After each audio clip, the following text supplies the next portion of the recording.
¿Cuántos de nosotros hemos pensado alguna vez que es posible hallar solución a nuestros problemas personales acudiendo a un psicólogo? Yo creo que muchos, ¿verdad?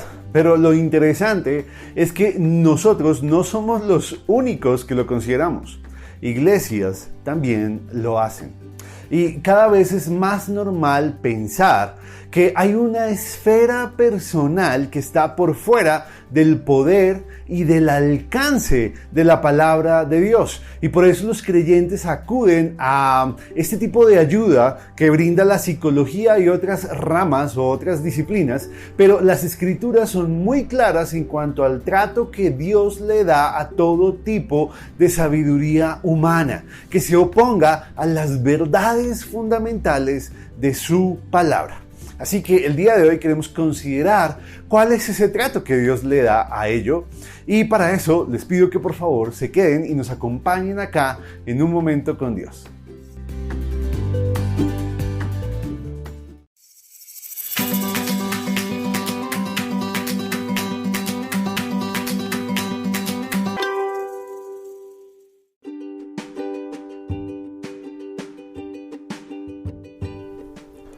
El pasaje de hoy lo encontramos en 1 Corintios capítulo 1 versos 18 al 20. Dice: porque la palabra de la cruz es locura a los que se pierden, pero a los que se salvan, esto es, a nosotros, es poder de Dios. Pues está escrito: destruiré la sabiduría de los sabios y desecharé el entendimiento de los entendidos. ¿Dónde está el sabio? ¿Dónde está el escriba? ¿Dónde está el disputador de este siglo? ¿No ha enloquecido Dios la sabiduría del mundo?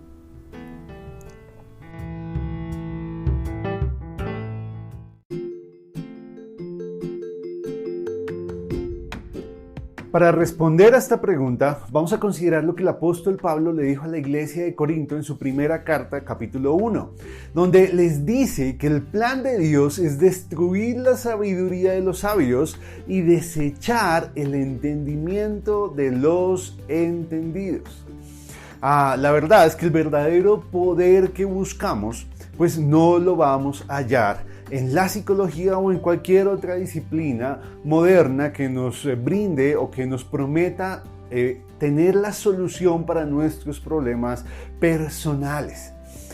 En cambio, esta solución sí está en la palabra de la cruz de Cristo, porque para los que creemos, ella, según Pablo, es el poder que Dios ha usado para llevarnos al conocimiento suyo, al de su plan para nosotros y para la humanidad, para hacernos ver nuestro pecado, nuestra deuda con Él y su amor por nosotros.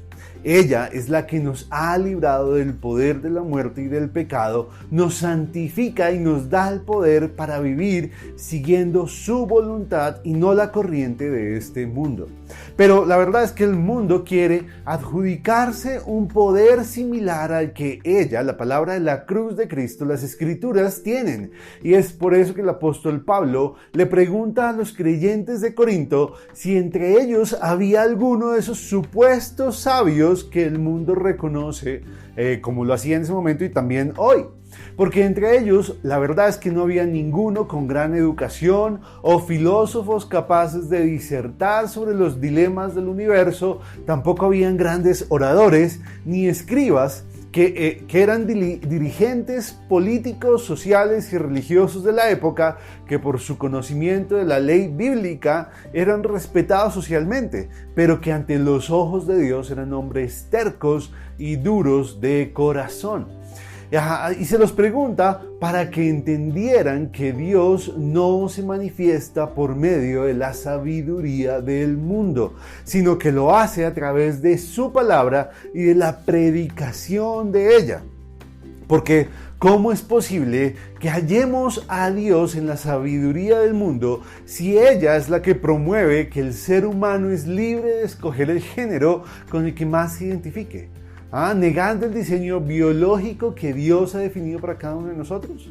¿O cómo hallaremos a Dios en la sabiduría del mundo si, por ejemplo, ella es la que dice que es apropiado acabar con la vida de un bebé recién concebido con tal de hacer valer los derechos de la mujer y del hombre, sacrificando a esa vida y menospreciando al autor de la vida?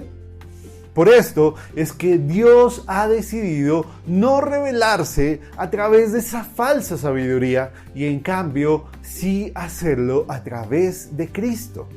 Porque Él es la imagen del poder y la sabiduría de Dios, en quien hallamos la verdad, el ejemplo y el amor que necesitamos para responder a los dilemas y sufrimientos a los que nos enfrentamos en este mundo caído y naturalmente influenciado por el pecado. La respuesta es Cristo. Por eso hacemos lo correcto cuando dedicamos nuestro tiempo, mente y fe a conocer de Cristo por medio de la predicación de su palabra, confiando en su autoridad y esperanzados en sus promesas de amor para nosotros. Por favor, no dejemos que el mundo afecte nuestra fe en Dios, en su palabra y en su plan. En cambio, mantengámonos firmes creyendo que su poder es el único que puede transformar el corazón humano, nuestro corazón, nuestra vida, y convirtámonos en hombres libres de la corrupción de la vana sabiduría del mundo y convirtámonos en hombres que viven con un sentido eterno y santo, que basan su vida en lo que dice la palabra de Dios y no en lo que enseña el mundo. Así que, hermanos, esto es un llamado a que consideremos la predicación de la palabra de Dios y le demos el valor que para Dios tiene, porque Él le da un valor muy alto, y entendamos que es a través de su palabra y de la predicación y enseñanza de su palabra que el Espíritu de Dios transforma nuestro corazón, obra en nosotros y nos da la libertad que tanto buscamos en tantas otras cosas. Pero si tú hoy estás totalmente confiado en la sabiduría del mundo y por el contrario niegas la palabra de Dios, déjame decirte que la verdad es que estás equivocado. Así que, por favor, enfócate en la palabra de Dios, reconócela, acéptala y pídele a Dios que te haga entender sus verdades para que puedas llegar a conocer a Cristo y entender que Él es el único camino al Padre. Que Dios nos ayude, nos bendiga. Hasta luego.